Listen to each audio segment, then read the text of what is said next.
All right, in this example, I think we probably want to regard the cosine of the fourth and sine of the fourth as a more complicated side. So cosine of the fourth of A minus sine of the fourth of A.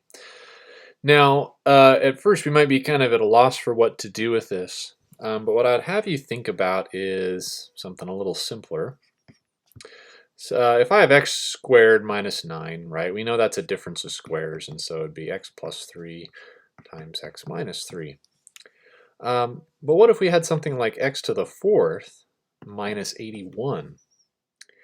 Well, x to the fourth, if I wanted to figure out how could I factor that so there's no middle terms at all, I could put an x squared here and an x squared here, and that would make x to the fourth.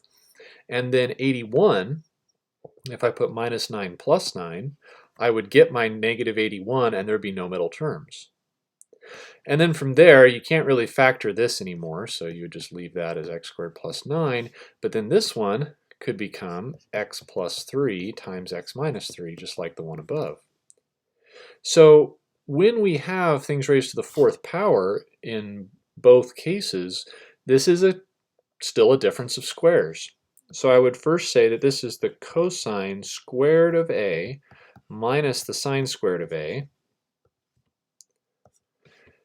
times the cosine squared of A plus the sine squared of A.